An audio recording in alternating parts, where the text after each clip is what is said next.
Good morning, everybody. It's hard to believe that it's the month of Elul already. And this week's Parsha, Ki Tetzei, I believe is always read during the month of Elul. And if not always, then mostly always. So this morning and the last few days, I've been looking at it in the context of what is this Parsha calling us to in the energy of Elul. So it is said that in this month of Elul, which, by the way, I think maybe most of us know that most of the names of the Hebrew months are words from Iraq, Babylon, that they're not Hebrew words. These are the names of the month that were taken, I guess, during the exile, after the destruction of the first temple, and the sages went to what we call Babylon. So this is that month that leads up to Rosh Hashanah and the New Year.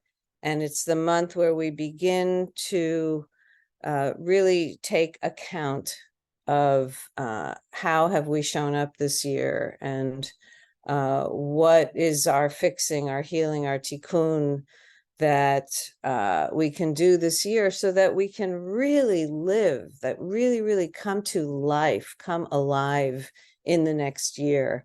And of course, in the traditional Jewish terms, that live, that come to life in the next year means that the all-powerful force of the universe will write us into the book of life. And I like to think of it as, like I said, really having just renewed aliveness, like bringing my essence, bringing my purpose forth into the world. And so how does this week's Parsha, Ki Tetzei, which means when you go out, how does that relate to it? And I think it's a direct relating that when I come out of myself and into the world, what do I want to bring? What is my gift?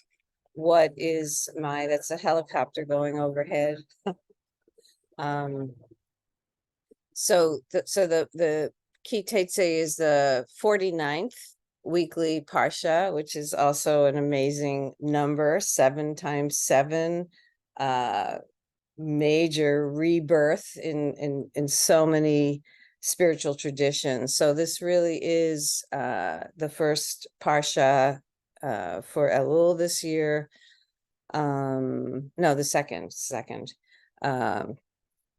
It's really having us focus on what are we rebirthing, or what do we want to rebirth.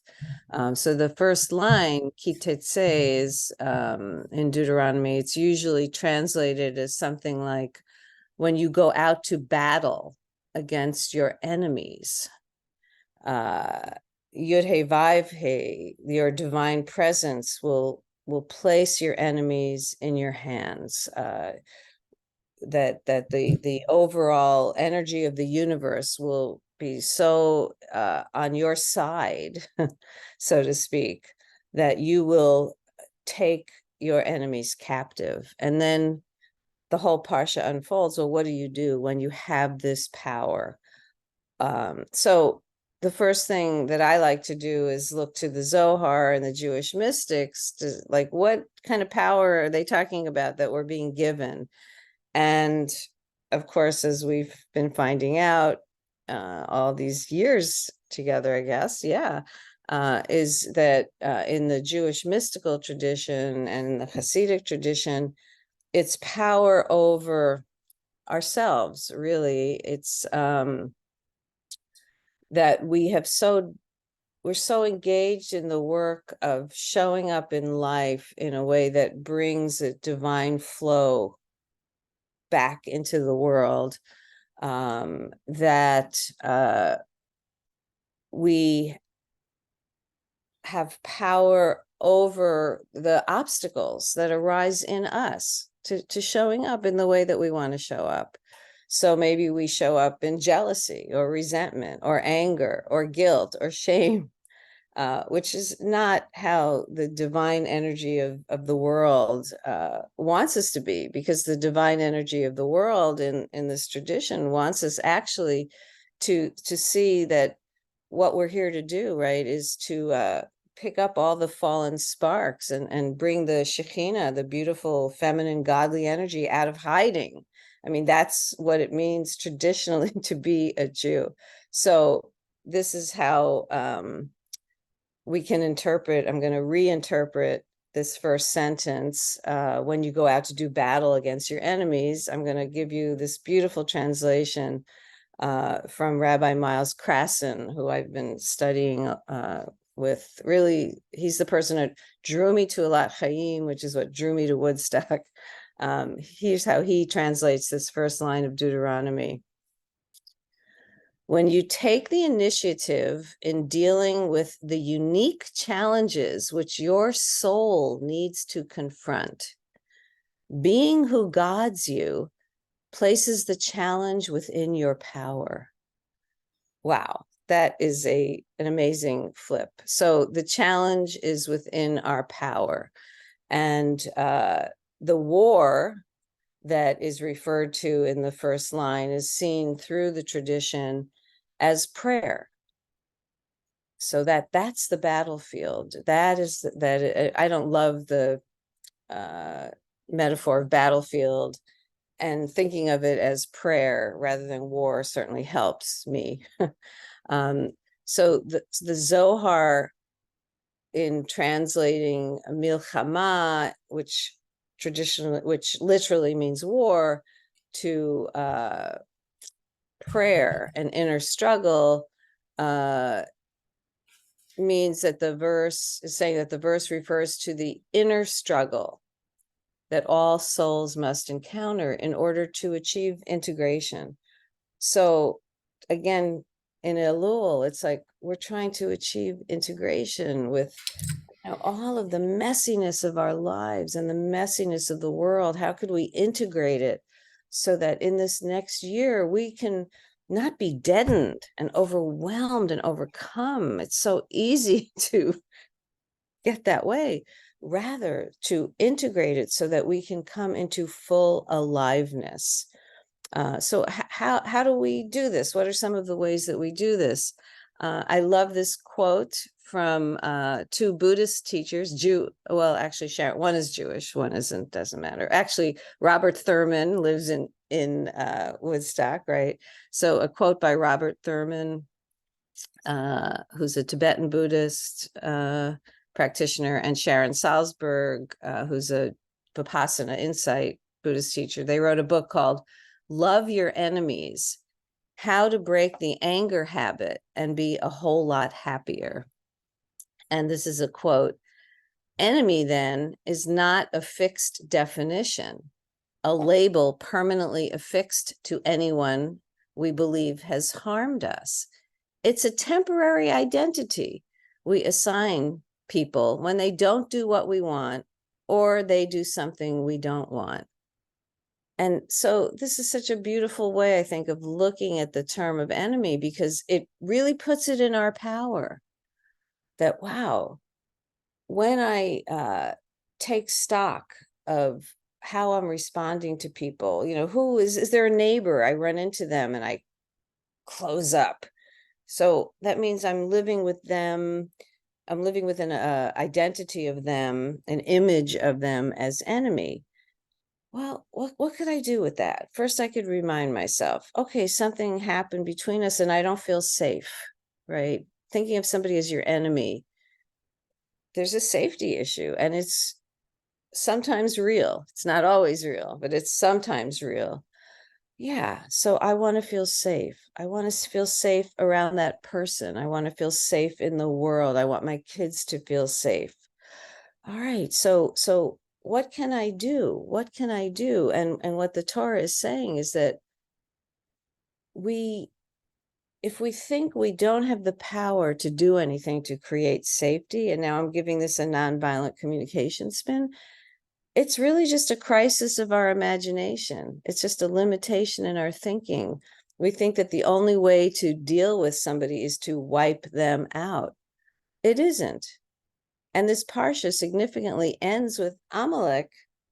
Remember, oh, wow, when I see that person and I freeze up, I want to turn away. I can't even look in somebody's face. This would be the closest person in the world to me. And I'm so caught up in a different image of them, I can't even look at their face.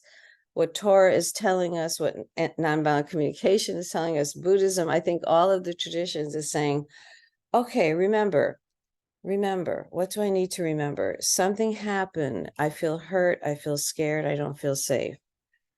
That doesn't mean anything about the essence of that person. That doesn't mean that I have to turn that person into a fixed definition of enemy. No. And this is what the,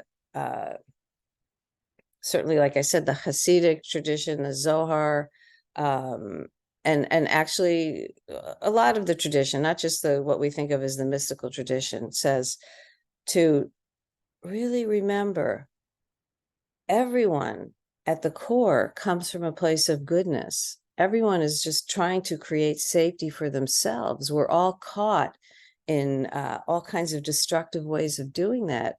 So what do we want to do with this gift that we're given in the first sentence of Tetzei, and certainly if we live through Rosh Hashanah and Yom Kippur, this gift of life, this gift to actually gather these fallen sparks, people and places where terrible things are happening. What do we do with this gift, this power that we're given? And I think that's really the question for us to move into and through Elul and into the holidays with. What do I want to pray for?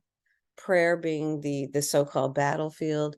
And then when I'm given the power to take captive all of my thinking that prevents me from bringing light, gathering fallen sparks, what do I want to do with that? How can I do that?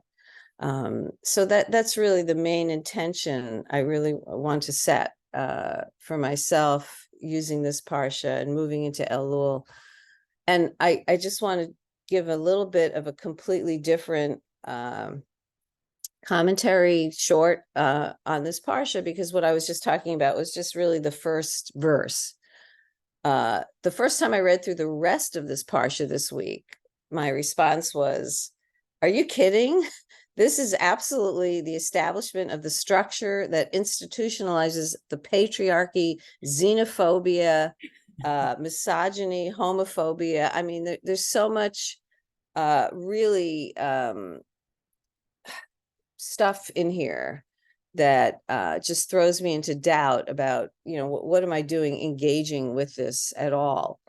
And so what I don't want to ignore the really hard stuff that's in Torah. I want to really look deeply at it and think, what can I come up with?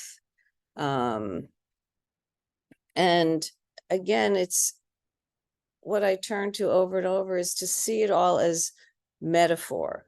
And it's still objectionable, I would say, in this day and age as metaphor, to look at these rules. A man whose testicles are crushed shall be cut off from the congregation. Anyone who is misbegotten, in other words, born of two parents who aren't married, shall be neither them nor their descendants shall be admitted to the congregation. Like all kinds of things about selling your daughter and stoning people to death. That's what this parsha goes on to talk about.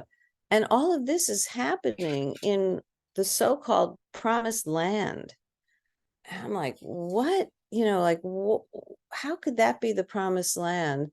And what it speaks to me what I'm trying to, how I'm trying to really see this in a useful way is because this is all what's going to happen because we haven't yet opened up our consciousness and our hearts, which Deuteronomy keeps telling us. Your hearts aren't open yet, people. Your hearts aren't open yet, people. Your minds aren't open yet, people. Because our hearts and minds aren't open enough and filled enough with compassion, this is all the stuff that we are going to be doing. So I see all of this not as this is how it should be, or that this is how the universal guiding energy wants it to be, but rather as a warning. This is how it will be unless we find ways to open our heart and see that every form of life is worthy of our protection and our reverence.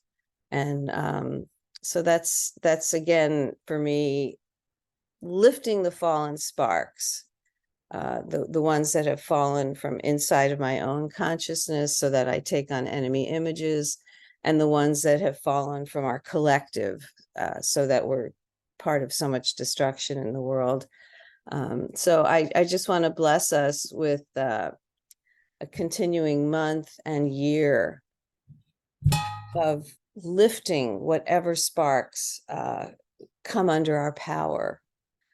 Really lifting them into goodness and letting go of images that prevent us from seeing each other as all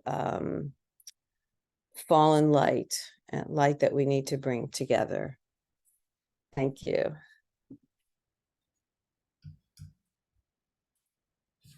Shamati.